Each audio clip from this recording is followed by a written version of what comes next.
FIFA 21 is here. Another year, another FIFA. This is my very limited opinion on this year's FIFA. I'll make that clearer. I have not bought FIFA, and I absolutely refuse to buy this trash. I played through the 10-hour free trial that I had with EA, and to be completely honest with you, I didn't even play the full 10 hours. I have no words to describe my feelings. There aren't exact words to emotionally explain the terribleness. Please do take a moment to check players' reviews, not gaming magazines and gaming website reviews. On Metacritic, players have given FIFA 21 0.9 on the PS4 version, 1.6 on the PC version, 1.2 for the Xbox, and 0.1 for the Nintendo Switch. And the reason for that is because EA literally just renamed FIFA 20 to FIFA 21 on the Switch. It is exactly the same game. Now, for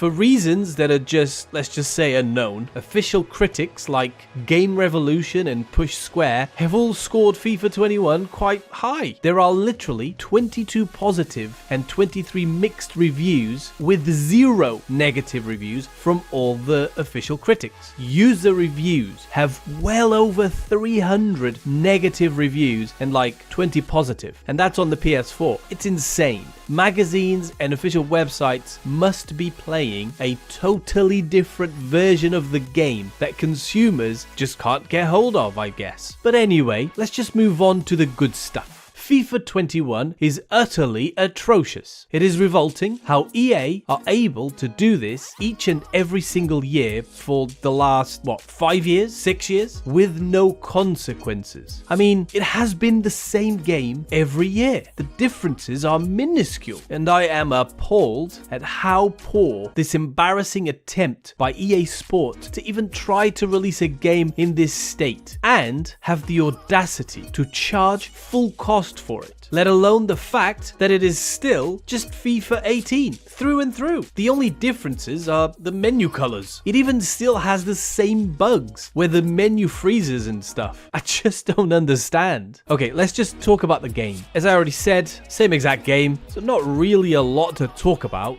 Career mode is the same boring ordeal that has been year on year. Absolutely zero improvements made to career mode. Online works the same exact way it has worked for about 10 years. Ultimate Team has had the usual yearly upgrade and most of the focus, but even that is still the same with very little change. Continues to be an absolute cash grab, despite what people will tell you. Ultimate Team is designed for players to spend real world money buying packs of fake cards, basically. It seems that EA are taking if it ain't broke, don't fix it to the most literal sense anyone in the history of mankind and of the world has ever taken anything. And they don't even care. They know the formula works and people will still pay whatever the price is, and people will continue to spend insane amounts of money with packs in Ultimate Team. And that is a sad truth. When will people finally learn and boycott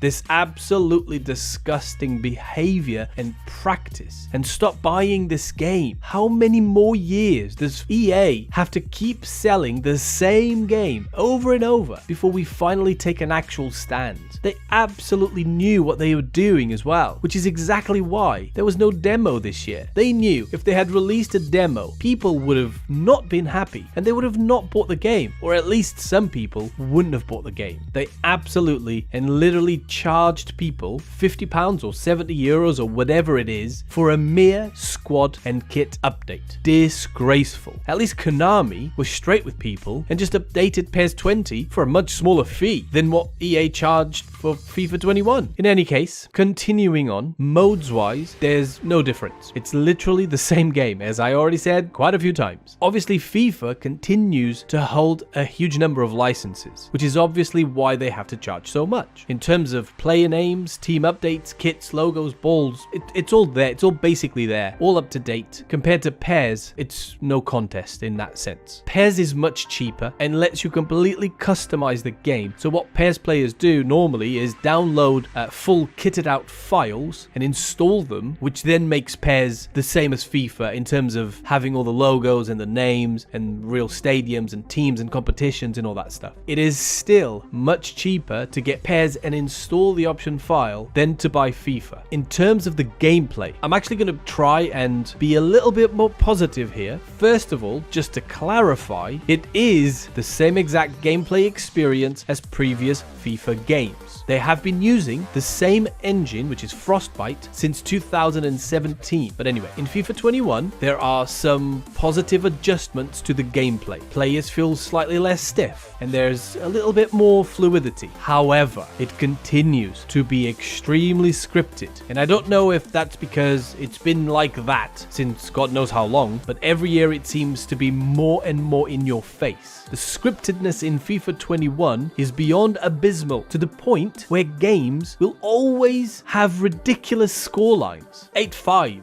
7-2, 7-4, 4-3. These are all the scores I had in Ultimate Team when playing online, anyway, against, other actual human players. But it's the same sort of thing in career mode against the computer, against the AI. The gameplay has become so arcadey that the scoreline is more like a ping-pong match than a real football match. FIFA is not a simulation, and each year it gets further away from it. Scoring goals in football is a rare occurrence. Football, as an actual sport, is not a high-scoring game. The game quickly becomes very mundane and unrealistic when every match there are upwards of 4 and 5 goals. Now, if FIFA is not supposed to be a simulation, then why spend all this money on all the licenses? Just give it to PES. At least PES is much more of a simulation, much closer to real football than FIFA is by a country mile. Might as well give them the licenses. In any case, I know this is a massive rant, and I'm sorry for how long it is. I'm just so sick and tired of seeing a game like FIFA be used to take advantage of people. It's mums and dads that buy these games for their young children. They don't know what EA are doing. They don't understand the mechanics of FIFA. The majority don't play these games. It's sickening, and EA should be ashamed. I think I'm going to leave it there. Don't buy FIFA. Thanks for listening. Goodbye.